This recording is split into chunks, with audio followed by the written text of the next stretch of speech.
በስመ አብ ወወልድ ወመንፈስ ቅዱስ አሐዱ አምላክ አሜን። ሰላም ስድራ አምላክ ተኸታተልቲ ናይዚ መንፈሳዊ ቻነል ሰላም ናይ ክርስቶስ ምስ ኩልና ይኹን። ብዕለት 21 ወርሃ ጥሪ ቅድስት ድንግል ማርያም ኣብ 64 ዓመታ ዘዓረፈትሉ ዕለት እዩ። እንቋዕ ብሰላም ብጥዕና ፈጣሪና ኣምላኽና ሓልዩ ናብዚ ዕለት እዚ ኣብፅሓና። ናይ ኣዴና ቅድስት ድንግል ማርያም ኣብ ዓመት 33 ዓበይቲ በዓላት ኣለውዋ። ካብኡ ድማ ዕለት 21 ጥሪ በዓለ ዕረፍታ እዩ። ከምኡውን 21 ጥሪ ኣስተርእዮ ማርያም ኣስተርእዮ ተባሂሉ ይጽዋዕ። ኣስተርእዮ ማለት ድማ ኣስተርአየ ካብ ዝብል ናይ ግእዝ ግሲ ዝወፀ ቃል ኮይኑ ትርጉሙ ድማ ምቕላዕ፣ ምግሃድ፣ ምግላጽ ማለት እዩ።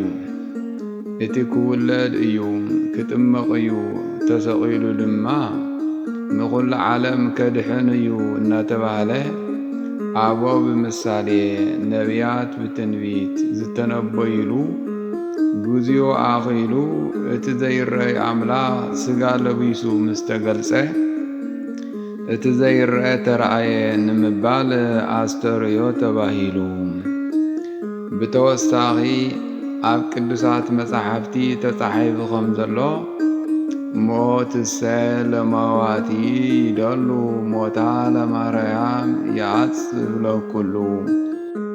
ሞት ንመዋቲ ሰብ ይግብኦ፣ ናይ ወላዲተ ኣምላኽ ድንግል ማርያም ሞት ግና ንኹሉ የደንቕ ከም ዝብል ቅዱስ ያሬድ።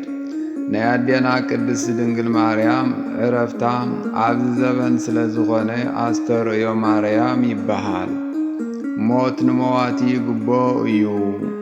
ናይ ማርያም ሞት ግና ካብ ኩሉ ልዕል ዝበለ ክቡር ዘደንቕ እዩ ዝተባህለ ናይ ቅድስት ድንግል ማርያም ክብሪ ካብ ኩሉ ፍጥረት ልዕል ዝበለ ምዃኑ ዝተጋህደሉን ዝተገልጸሉን ዕለት እዩ።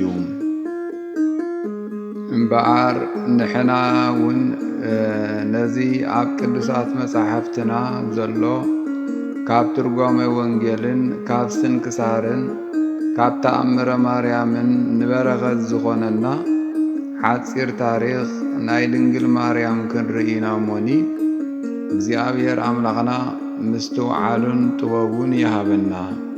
ከምኡውን ናይ ኣዴና ቅድስት ድንግል ማርያም ጸሎትን ኣማላድነትን በረኸታን ኣይፈለየና።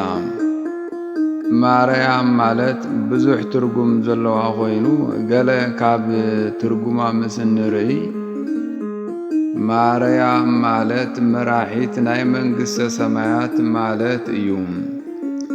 ቅድስት ቤተ ክርስቲያንና ድማ ነዚ ዕለት ካብቶም ዓበይቲ በዓላት ናይ ድንግል ማርያም ሰሪዓ ብዓብዪ ክብሪ ብቅዳሴን ብመንፈሳዊ መዝሙርን ብድምቀትን ተውዕሎ። ብዛዕባ በዓል ኣብ ኦሪት በዓል ከብዕሉ ናብ ኢየሩሳሌም ይኸዱ ከም ዝነበሩ ጐይታውን ምስ ኣዴና ቅድስት ድንግል ማርያምን ጻድቕ ዮሴፍን ነዊሕ መንገዲ ተጓዒዞም ካብ ናዝሬት ናብ ገሊላ በዓል ንምብዓል ይኸዱ ከም ዝነበሩ ኣብ ወንጌለ ቅዱስ ሉቃስ ምዕራፍ 2 ካብ ፍቕዲ 41 ክሳብ 42 ዘሎ ሃይለ ቃል ይነግረና።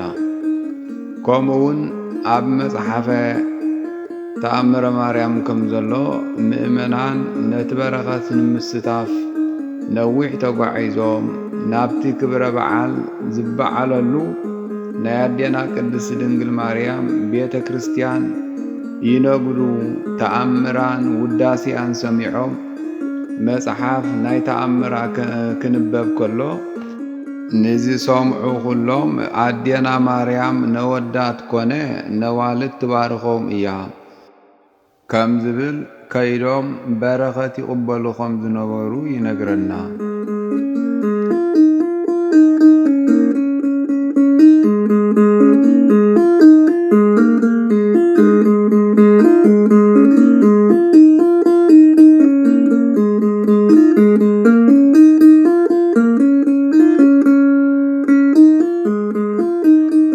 ታሪኽ ኣመጻጽኣ ናይ ኣዴና ቅድስት ድንግል ማርያም ሰፊሕ እዩ።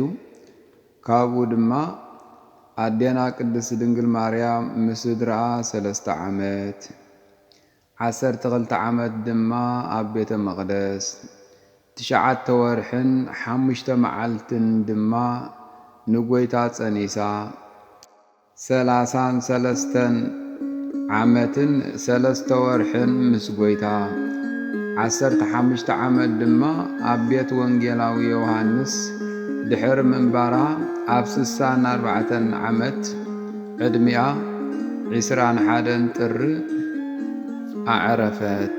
በረኸታ ምስ ኩልና ህዝበ ክርስቲያን ይኹን።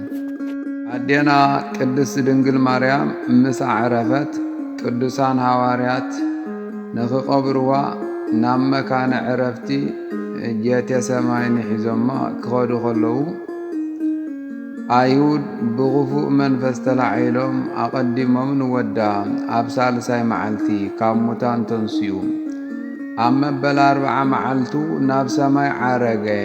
ደሓር እውን ተመሊሱ ነዚ ዓለም እዚ ንኸሕልፍ ክመጽእ እዩ እናበሉ ብምምሃር ነቲ ህዝቢ ፈጺሞም ወሲዶሞ እዮም።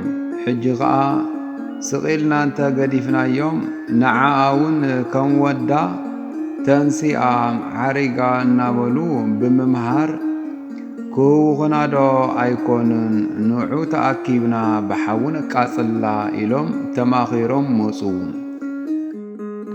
ካብ መንጎኦም ታውፋንያ ዝተባህለ ኣይሁዳዊ ጎበዝ ተመሪጹ ኾይዱ ነቲ ናይ ኣዴና ኣስከሬን ዝተሰከመሉ ዓራት ንኽግልብጥ ምስ ሓዞ መልአከ እግዚአብሔር ብሰይፊ እሳት ንኽልተ ኣዳው ቆሪጽወን ኣብቲ ዓራት ጠልጠል ኢለን ተረፋ።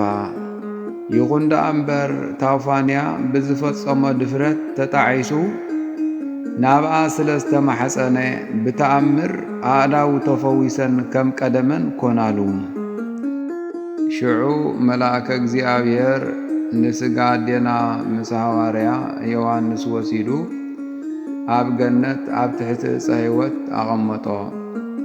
ድሕሪ ቁሩብ ግዜ ቅዱስ ዮሃንስ ናብ ቅዱሳን ሐዋርያት ተመሊሱ ስጋ ኣዴና ኣብ ገነት ምህላው ነገሮም። ቅዱሳን ሐዋርያት እውን ንስጋ ኣዴና ንምቕባር ካብ ዝነበሮም ድልየት ዝተለዓለ ባሕቲ ነሃሴ ሱባኤ ጀሚሮም ክጾሙን ክጽልዩን ድሕሪ ምቕናይ ኣብ መበል 14 መዓልቲ ጐይታና ንስጋ ኣዴና ኣምጺኡ ስለ ዝሃቦም ወሲዶም ኣቐዲሙ ኣብ ዝተዳለወ መካነ ዕረፍቲ ኣብ ጌቴሰማኒ ቀበርዋ።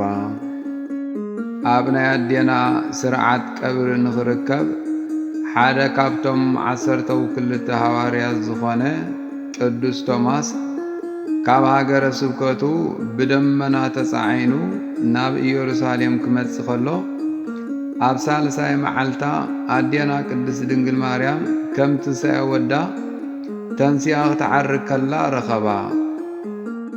ኣብዚ ግዜ እዚ ንትንሣኤያ ካልኦት ቅዱሳን ሐዋርያት ርእዮም ንሱ ጥራይ ዝተረፈ መሲልዎ ወፈቀደ ይደቅም ደመናሁ ይብሎ ማለት ቅድም ናይ ወድኺ ትንሣኤ ሕጂ ኸዓ ናትክ ትንሣኤ ከይረአኹ ተሪፈ ኢሉ ካብቲ ተጻዒንዎ ዝነበረ ደመና ክወድቕ ደለየ። ኣዴና ግና ብዘይካኡ ካልኦት ሃዋርያት ንትንሣኤ ከም ዘይረአዩ ነጊራ ኣጸናኒዓ ኮይዱ ንኣሕዋት ሃዋርያት ነቲ ኩሉ ዝኾነ ክነግሮም ኣዚዛ ምልክት ምእንቲ ምስክር ክኾኖ መግነዛ ሂባቶ ብዝማርየን ይባብየን መላእክቲ ናብ ሰማይ ዓረገት። ቅዱስ ቶማስ እውን ሃዋርያት ናብ ዘለውዎ ኢየሩሳሌም ምስ በጽሐ ንኣዴና ቐቢርናያ ኢሎም ነገርዎ። ንሱ ድማ ከም ዘይፈለጠ ኾይኑ ሞት ብጥሪ ብናሓሰ ቀብሪ ከመይ ገይሩ ይኸውን በሎ። ንስኻ ብቆዶም እውን ንትንሣኤ ጐይታ ተጠራጢርካ ሕጂ እውን ኣይተኣምንን ኢኻ ኢሎም ብቅዱስ ጴጥሮስ መሪሕነት ናብ መካነ መቃብር ኣዴና ሒዞሞ ከዱ። ከርእይዎ መቃብር እንተኸፈቱ ንስጋ ኣዴና ሰኣንዎ።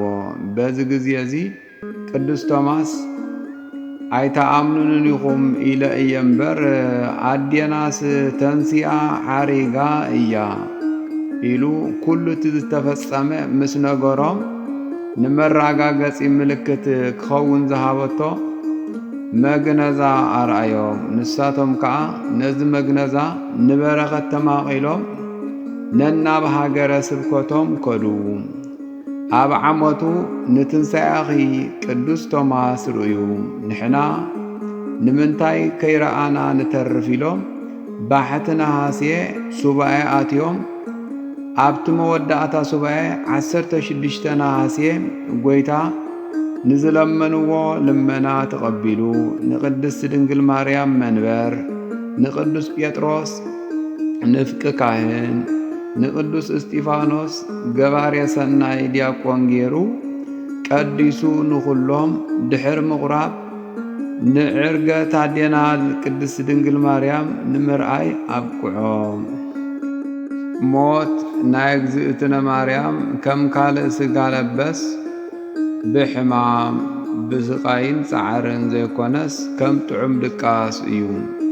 በዚ ኸዓ ዓመት መጸ ቅድስት ቤተ ክርስቲያንና ኦርቶዶክሳዊት ተዋህዶ ቤተ ክርስቲያን ናይ ኣዴና ቅድስት ድንግል ማርያም ዝዓረፈትሉ ዕለት 21 ጥሪ እዩ ብምባል ኣስተርእዮ ማርያም እናበለት ተብዕሎ። ኣዴና ቅድስት ድንግል ማርያም ወላዲተ ኣምላክ ናይ ደቂ ሰባት ምኽንያት ድሕነት ተስፋ ሃጣን ፍስሓ ጻድቃን ብምዃና ናትና ናይ ኦርቶዶክሳውያን ተዋህዶ መመኪሕት እያ። ወትሩ ድማ ብቓል ኪዳና ተማሕጺና ሰኣሊ ለነ ቅድስት እናበልና በዓላ ንኽብር ኣለና።